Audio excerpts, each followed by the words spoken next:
Okay, so this is a quick tutorial on moving from Twinmotion to a free nonlinear video editor called DaVinci, which is going to allow us to do full 360 video editing and do it for free, which is really cool. DaVinci Resolve is an excellent nonlinear editor or NLE, that's going to do just about everything that we need it to do at a little bit lower resolution perhaps than Premiere, but it's free, which is downright amazing. So first of all, we're just going to set up a couple of quick panoramic images rather than using videos, but the same techniques are going to work with videos just as well. So I've already got that done inside of Premiere. So I can go to my panoramas. I've got one set up here called seats, one set up here called lights. Now, as mentioned, these need to be in 2K resolution. Of the free version of DaVinci, it looks like that's sort of the limiting factor right now. It can go a little bit above 2K, but it will not export the 4K resolution in terms of our output. So we want to match resolution to resolution, our input and our output. Our input coming from Twinmotion. So when we set up our output, again, I'm going to multi-views. I've got both seats and lights selected. I'm going to go down to the More tab and make sure my resolution, my 360 resolution, is set to 2K, not 4K or 8K, but we're going to drop that down to a 2K resolution. So from there, I'm simply going to go back to export and start export. So I already have those done. So let's just go ahead and bring them up really quick so we can take a look at those videos. So there's seats right there. Actually, not those videos, but those panoramic images. So that's my image. That's what it looks like when it's flattened out. And this is what we are going to see inside of DaVinci Resolve. And then we will add the appropriate encoding to it after we edit in DaVinci, allowing us to read it as a 360 file. So important thing to note, I'm going to right click and I am going to look at the actual size. So I'm going to go to File Info and note that the resolution is 2048 by 1024. Very important. That's what we want to set our default to inside of our nonlinear video editor. Okay, so noting that, we're going to go ahead and switch over to DaVinci.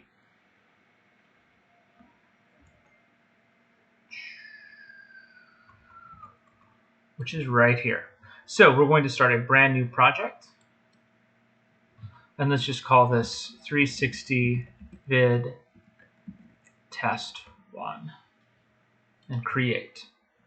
So this is going to go ahead and launch my workspace. The very first thing that I want to do is come down to this sprocket right here. And this is going to allow me to set up my resolution that I'm going to be working at.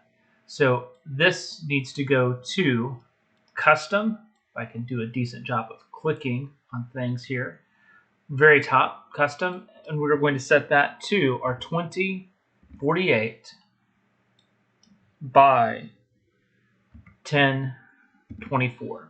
So that's the resolution of those 2K files coming out. We're going to go ahead and set our frame rates to 30 and 30. And everything else should be okay. So we'll go ahead and click Save for that. So the next thing we want to do, we'll spend most of our time in DaVinci under the Edit tab and Deliver tab. Okay, it also does a remarkable job of color correcting. That's another video for another time. So we're really just going to be focusing today on Edit and Deliver. So underneath the Edit tab, you can see I've got my workspace ready to go. I just need to start adding some clips into the media pool. So I'm going to right click and go Import Media. And off of my desktop, I'm going to grab Lights.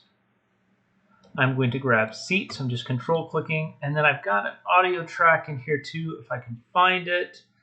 Because what's VR without some audio? There it is, The Eternal Garden by Dan. Okay, so let's click Open and it will bring all three of those in. So let's go ahead and start by dragging my lights image into the timeline. And once that's in place, you can see that it's got a beginning and end. Even though it's a still image, it's gone ahead and given me a base time for that. Let's just drag that out. Let's make it about 10 seconds long. So you can see as I'm dragging it out, it's giving me my time right there at the bottom across the clip. So let's go ahead. So that's noting that I've got the lights in place. Let's go ahead and drag seats in place next. Same thing, let's make that right at 10 seconds long. Super easy. And hey, here's the thing, as a Premiere user, I like this. This is a really slick piece of software. Works in a lot of the same way, a few less bells and whistles, which frankly is kind of nice. So next, I've got my audio clip right here. And note I can kind of scrub through and get a preview. I'm just going to drag that right into audio 1. And because it's quite a bit longer than these two clips combined, I'm just going to use my razor right here, blade edit. I'm going to hover right over the end of that last clip, left click to slice it, my selection tool. Let's get rid of the extra. Cool, so now I already have a rough cut put together, which is nice. I'm going to switch this dual monitor mode to inspector. So now whatever clip I have selected, you can see basically the basics of what's happening with that. So if I go to my audio clip, I can see the clip volume, some basic things that I can begin adjusting. But before I do any of that, let's just go ahead and hit a quick preview.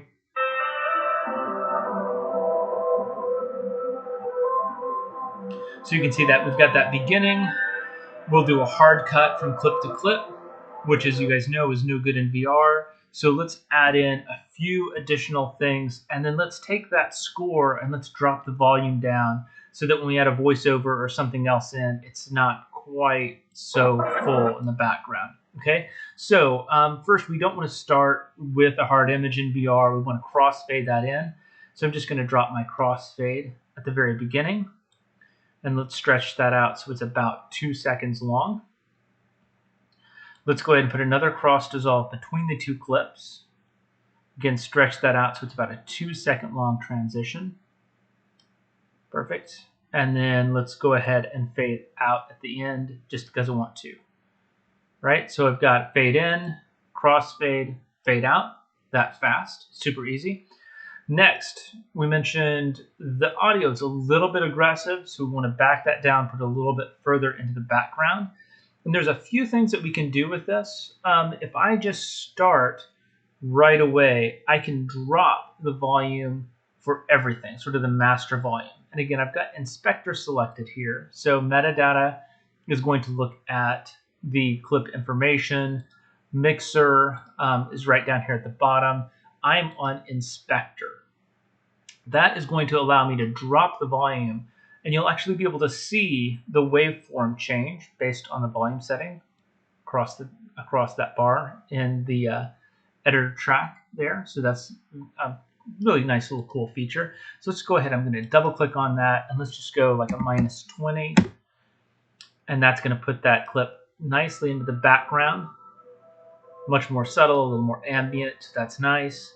So again, if I'm adding in another audio clip over it, we can add that in. I've got my crossfades now, but let's say like right around here, we want to crank that volume back up. Okay, so just after this crossfade, I can also add a keyframe to my volume. So let's go ahead and click that. You can see it's added a keyframe in my timeline. I'm going to move forward a little bit. And it's at this point, maybe I want to add the volume back to its original. So let's just go ahead and set that to 0. And you can see how it's increasing the volume visually. Super cool. Love that as a feature. Really, really nice. So again, I'm going to hit play. Right, and you can both see in the mixer and see here in the waveform and hear how it's increasing that volume. So last bit is the score itself is doing a good job of fading in as the music was originally scored.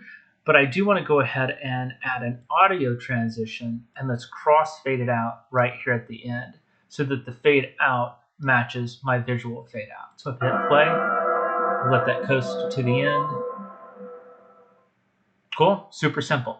So the next thing we want to do is go ahead and export this entire timeline.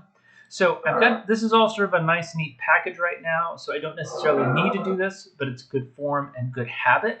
Let's mark an out point. So I've got my shuttle right here, or my clip draggy guidey thing, whatever we want to call that. I'm going to right click and say mark out. It's worth noting that if I wanted to float an entry point or an endpoint, I can also add an independent mark in, but for right now, I'm just using the beginning of the timeline. Okay, so now I've got my fade in, music swells, everybody fades out. Now, this is still just 2D imagery, and we're going to export it as such. We're going to export this simply as a 2D video. So that happens right here underneath Deliver. So we're going to click the Deliver tab, or the Deliver button.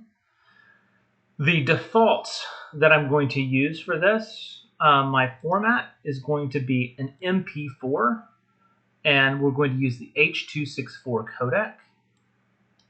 My resolution, as long as I set the file up correctly here at the beginning with my sprocket, this should be set already for me. 1024 or 2048 by 1024, 30 frames per second.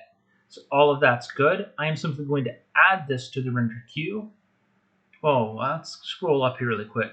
Probably should give it a name, right? That seems to make some sense. Let's call this VR test 2 360 vid. The location, I'm just going to drop this right into my desktop so I can find it pretty quickly.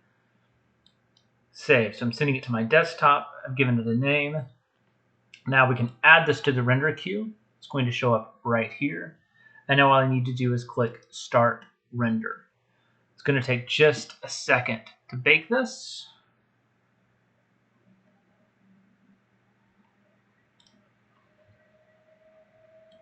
And let's go ahead and find that file on my desktop. VR test 360. I think this is the right one. Sure. Let's give it a double click. Yeah, here we go. So we fade in. Crossfade to the next view. Music should swell. Now if you notice, I really can't pan or zoom or anything on this. It still does not know that this is a 360 video. So essentially we need to add that metadata in. And there's a tool called the Spatial Media Metadata Injector. Total mouthful, weird looking piece of software in terms of what it's going to do, but it works perfect. So I'm going to double click on this. And again, super simple what it's going to ask me to do. I want to open a file. I'm going to grab the file that I just did, which is VR test to 360. And I'm going to say open.